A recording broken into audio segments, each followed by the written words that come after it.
everyone, and welcome back to Story of the World Highlights. Today we're going to discuss Chapter 23. So Chapter 23 is what happens right after America wins the Revolutionary War and becomes free from England. Now they had to figure out what happens next. So let's look at some of those first steps they took. So when they first became a country, they were so excited. They were free from England. But each state, each previous colony, now they're not colonies anymore, they're states, they didn't know, are we a country now? And if we're a country, that means we need a lot of things. We need a military. We need to have borders. Where are our trading ports going to be? So there were arguments over different trading ports. And they were arguing who gets access to what river. They were also looking at foreign relations. Which countries do we want to make deals with? They were also having to consider, we loaned a lot of money from France for this 7 years war, but who's going to pay it? I don't want to pay it. Maybe other people should pay it. It was a little bit of a game of nose goes on who's going to pay that debt.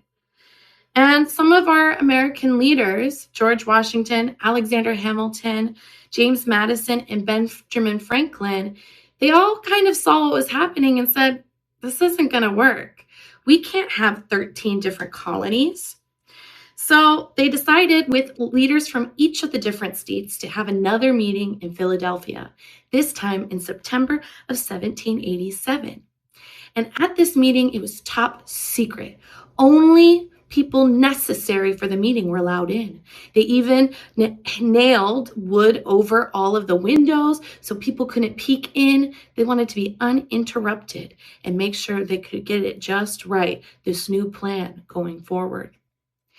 In 1787, later that month, they finally came together and created the Constitution of America with that famous preamble, "We the people, in order to form a more perfect union." And they made all those rules and everyone signed. And it took almost a year for states to agree because states had to do something called ratify this Constitution. And that means I acknowledge this Constitution and I approve it. We will do it. We will follow it. And it wasn't ratified by a majority of states until 1788. Now in 1788, 9 of the 13 had agreed, and that's a majority. So it was now official for everyone. Now, with that being said, we have this Constitution now. This Constitution, what did it do? What did it say? Well, essentially, it set up what we have today, our 3 branches of government. And these branches were the legislative, people that make and vote on laws, that's Congress and the Senate. They made the executive, the president, who gets to veto anything that happens in the legislative branch. And then we have the judicial branch. So the top people to make sure both of the other branches follow the law. And to make sure it was fair who these judges would be, the president gets to pick out which people he wants, and the legislative branch, Congress specifically, gets to approve or not approve his picks. Now, you think this is all grand and wonderful, but some people were not on board. Some people weren't so sure about this. They were really worried that America would become a monarchy, that all this power would just end up being another king, and they didn't want that. They wanted it to be new and free and maintain these freedoms that they desired. And those 2 main people that were really opposed to it was Patrick Henry and James Madison. And they said, we're still not sure. And so to compromise, they came up with something called the Bill of Rights. The Bill of Rights is 10 amendments or add-ons to the Constitution. And these add-ons made sure that people still maintained their civil liberties. And some of these examples of these freedoms, these liberties, was freedom of speech. People were allowed to gather and to say what they want. The right to have a gun. The government couldn't control whether people had guns to protect themselves or not. And another one was public trial. No one was allowed to get arrested and thrown in jail without a public trial. So a jury, the people to listen and decide if that was fair or not. There were other ones, but those are some of the top ones that are even remembered today very well.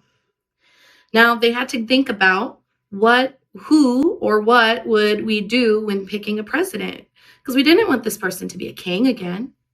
And everyone was really nervous, but they all decided that George Washington would be the best one. Everyone trusted him. He was a war hero. He helped lead the planning of the Constitution. And so they decided that he would be the first president, even though he didn't want to be. And as president in 1789, he needed to set up this federal government.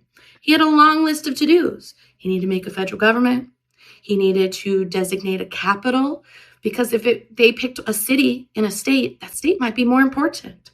So he needed to create a new, not state, but a new area that didn't belong to any state and make a capital city in there. So that area became the District of Columbia between Virginia and Maryland, and that city became Washington. So the city is Washington, and it's located in the District of Columbia.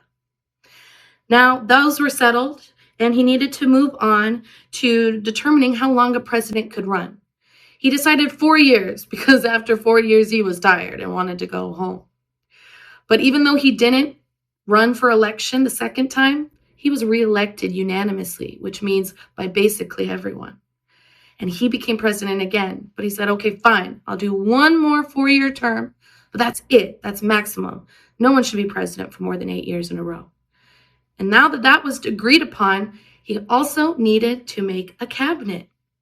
And his cabinet is his group of people in charge of different parts of the government. That way, they could be in charge of it, and they could all work together as a team to make decisions for this country.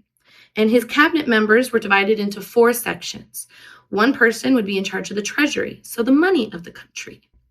The other person would be in charge of state, which is, even though it says state, it really just means relationships with other countries. Then we have an attorney general, who's the top legal person for the government. And lastly, we have a person who is Secretary of War. And Secretary of War is in charge of all the military things.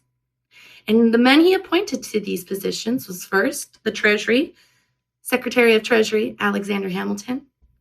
For state, Secretary of State, Thomas Jefferson. For Attorney General, he had Edmund Randolph.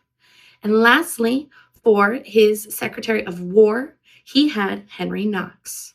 And these 4 men made his cabinet.